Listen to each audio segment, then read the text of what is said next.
Hello friends, welcome to T Square Achievers. இந்த வீடியோவில் நம்ம என்ன பார்க்க போகிறோம்னா ஒரு ப்ரூஃப் தட் சம் பார்க்க போகிறோம்.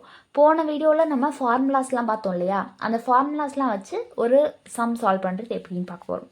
ஃபஸ்ட்டு கொஷின் என்ன கொடுத்துருக்காங்க, sin alpha cos h beta equal to x by 2ன்னு கொடுத்துட்டாங்க. அதே மாதிரி cos alpha sin h beta equal to y by 2ன்னு கொடுத்துட்டாங்க. ஷோ தட் இந்த ரெண்டு பாயிண்ட்டு நமக்கு ப்ரூஃப் பண்ண சொல்லியிருக்காங்க. ஃபஸ்ட் பாயிண்ட் ப்ரூவ் பண்ணலாம்.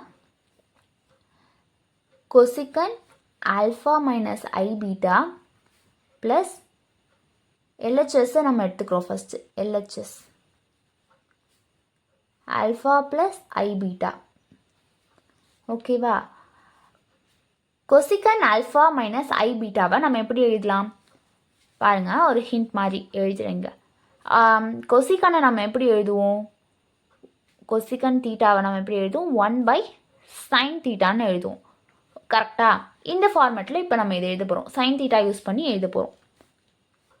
1/sin alpha minus I beta plus 1/sin alpha plus I beta இது மாதிரி எழுதிட்டோம். இப்போ நமக்கு சைன் ஆல்ஃபா மைனஸ் ஐ பீட்டாவுக்கு ஃபார்முலா தெரியும். சைன் ஏ ப்ளஸ் பி ஃபார்முலா தான். என்ன ஃபார்முலா ஒரு வாட்டி எழுதிடுறேன். sin alpha minus I beta க்கு என்ன formula, sin alpha cos I beta minus cos alpha sin I beta. இது வந்து ஃபார்முலா நமக்கு தெரியும். இதே மாதிரி தான் cos alpha plus I beta வந்துச்சுன்னா இந்த டேர்ம் வந்து உள்ள ப்ளஸ் வரும், மைனஸ் வந்து ப்ளஸ்ஸாக வந்துடும். ஸோ இதை வந்து நம்ம எப்படி எழுதலாம் அப்படின்னா, இதுக்கு தான் நம்ம நேற்றுக்கு ஃபார்முலா பார்த்தோம். இங்கே என்ன இருக்குது, i sine i x equal to i sine h எக்ஸ்னு இருக்குது. Cos i x equal to cos h எக்ஸ்னு எழுதலாம். ஸோ இந்த காஸ் ஐ பீட்டாவை நம்ம எப்படி எழுத போகிறோம்னா, alpha equal to cos h பீட்டான்னு எழுத போகிறோம். அதே மாதிரி இந்த சைன் ஐ பீட்டாவை வந்து நம்ம ஐ சைன் ஹச் எக்ஸ்னு எழுத போகிறோம். மைனஸ் காஸ் ஆல்ஃபா அப்படியே இருக்கும், நமக்கு காஸ் ஆல்ஃபா அப்படியே இருக்கும். இந்த சைன் ஐ பீட்டாவை வந்து ஐ சைன் ஹச் பீட்டான்னு எழுத போகிறோம். ஓகேவா, இந்த ஐயை வந்து முன்னாடி கொண்டு வந்துடுங்க. Sine alpha cos h beta minus i இங்கே முன்னாடி வந்துடும், காஸ் ஆல்ஃபா சைன் ஹச் பீட்டான்னு எழுதுகிறோம். ஓகேவா, புரிஞ்சுதா? இந்த ஃபார்முலா இது காஸ் ஐ பீட்டாவை வந்து நம்ம காஸ் ஹச் பீட்டான்னு எழுதலாம். சைன் ஐ பீட்டாவை வந்து ஐ சைன் ஹச் பீட்டான்னு எழுதலாம். இப்போது நம்ம வந்து இதை கொண்டு போய், இது கண்டுபிடிச்சது இந்த வேல்யூவை கொண்டு போய் அங்கே சப்ஸ்டியூட் பண்ண போகிறோம். ஓகேவா, பாருங்கள். 1/sin alpha cos h beta minus i cos alpha sine h beta plus இந்த டேர்முக்கு வந்து நம்ம இந்த மைனஸை ப்ளஸ்ன்னு போட்டு எழுதணும், அவ்வளோதான். 1/sin alpha cos h beta plus i cos alpha sine h beta இது மாதிரி எழுதிட்டோம். இப்போது நமக்கு கொஷினில் என்ன கொடுத்துருக்காங்க பாருங்களேன், sine alpha cos h beta equal to x by 2ன்னு கொடுத்துருக்காங்க. இங்கே நமக்கு என்ன இருக்குது, sine alpha cos h beta இருக்குது.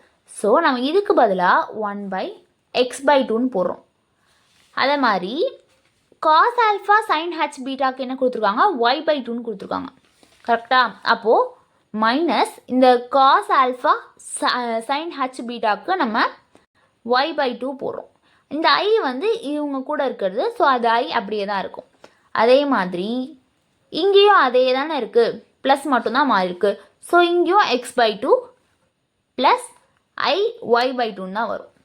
இப்போ நம்ம என்ன பண்ண போகிறோம்னா, இந்த 2 வந்து நமக்கு மேலே போயிடுமா, டிவைடட் பை காமனாக இருக்குது, ஒரு ஸ்டெப் எக்ஸ்ட்ரா எழுதுகிறேன். எக்ஸ் மைனஸ் ஐy ஹோல் டிவைடட் பை 2 இருக்குது. அதே மாதிரி இங்கேயும் எக்ஸ் ப்ளஸ் ஐy ஹோல் டிவைடட் பை 2ன்னு இருக்குது. இந்த 2 என்ன ஆகும், மேலே போயிடும். 2/x மைனஸ் ஐy ப்ளஸ் 2/x ப்ளஸ் ஐy. இப்போ நம்ம இதை ஆட் பண்ண முடியுமா, முடியாது. ஏன்னா நமக்கு வந்து டினாமினேட்டர் காமனாக இல்லை. ஸோ நம்ம இப்போ டினாமினேட்டரை காமன் ஆக்க போகிறோம். அதுக்கு என்ன பண்ணணும்? டினாமினேட்டர் காமன் ஆக்கிறதுக்கு மேலே நியூமரேட்டரில் மல்டிபிள் பண்ணணும். ஐஒய் இது இங்கே மல்டிபிள் ஆகும், இது அங்கே மல்டிபிள் ஆகும். Plus 2 into x minus i y whole divided by x minus i y into x plus i y. இப்போ இந்த டேர்ம் இருக்குது. இங்கே என்ன வரும்? 2x வரும் ப்ளஸ் 2iy வரும் plus 2x minus 2iy whole divided by x square plus y square அப்படின்னு வரும். இப்போது மைனஸ் 2iyயும் ப்ளஸ் 2iyயும் கேன்சல் ஆகிடும். நமக்கு பேலன்ஸ் என்ன இருக்குது? 2x ப்ளஸ் 2x இருக்குது. So 4x by x square plus y square. இதுதான் நமக்கு RHS. LHS equal to RHS. இந்த பாருங்க கொஷின் என்ன கொடுத்துருக்காங்க?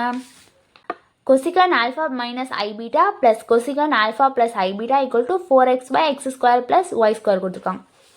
பாருங்க ப்ரூவ் பண்ணியாச்சு. இப்போ நம்ம செகண்ட் பாயிண்ட் போட போகிறோம். செகண்ட் பாயிண்ட்டு ஒன்றுமே கஷ்டம் கிடையாது. அவங்க என்ன கொடுத்துருக்காங்க செகண்ட் பாயிண்டில்? cosecant alpha minus I beta minus cosecant alpha plus I beta equal to 4iy by x square plus y squareன்னு இருக்குது. இங்கே நம்ம வந்து இது கண்டுபிடிச்சிட்டோம். என்னது? ஆல்ஃபா. இதையும் நம்ம எப்படி எழுதுவோம்? அதே மாதிரி தானே எழுதுவோம். 1 by sin alpha minus I beta minus 1 by sin alpha plus ஐ பீட்டான்னு எழுதுவோமா? இதுவும் நமக்கு LHS தான்.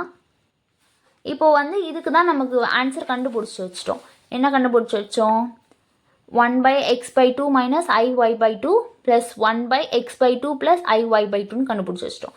இப்போ நம்ம இந்த ஸ்டெப்லேருந்து போட்டுக்கலாம். ஏன்னா இது எல்லாமே காமனாக இதுக்கும் வர வேண்டியது தான். ஸோ இங்கே நம்ம என்ன மட்டும் சேஞ்ச் பண்ண போதுன்னா, இங்கே ப்ளஸ் இருக்குது, இங்கே மைனஸ் போட போகிறோம் நடுவில், அவ்வளோதான். ஸோ 1 by இதை தான் நம்ம இங்கே எழுத போகிறோம். 2 by இந்த ஸ்டெப்பை இங்கே எழுதுகிறோம். X minus ஐஒய் minus 2 by X plus ஐஒய் அப்படின்னு எழுதுகிறோம். ஓகேவா? இப்போது டினாமினேட்டரை நம்ம சேம் ஆக்கணும். ஸோ அதே மாதிரி பண்ணுறோம். X square plus y square கீழே வந்துடும். மேலே என்ன ஆகும்? 2x plus i y minus 2x minus ஐஒய்னு வரும். அடுத்த ஸ்டெப் வந்து 2 உள்ள மல்டிபிள் பண்ணிக்கோங்க. 2iy minus 2x plus 2iy minus 2 into minus i y. So இங்கே நமக்கு ப்ளஸ் 2iy வந்துடும். ஹோல் டிவைடட் பை என்ன இருக்குது? X square plus y square இருக்குது. இப்போது நமக்கு 2xும் மைனஸ் 2xும் தான் கேன்சல் ஆகிற மாதிரி இருக்குது. So 2x minus 2x cancel ஆகிடுச்சு. பேலன்ஸ் என்ன இருக்குது? 2iy ப்ளஸ் 2iy இருக்குது. டோட்டலாக 4iy whole divided by x square plus y square. So second இதையும் நம்ம ப்ரூவ் பண்ணிட்டோம். செகண்டு சப்டிவிஷனையும் நம்ம ப்ரூவ் பண்ணிட்டோம். ஆன்சர் கரெக்டாக வந்துடுச்சு. Okay, thank you. நெக்ஸ்ட் வீடியோவில் பார்க்கலாம்.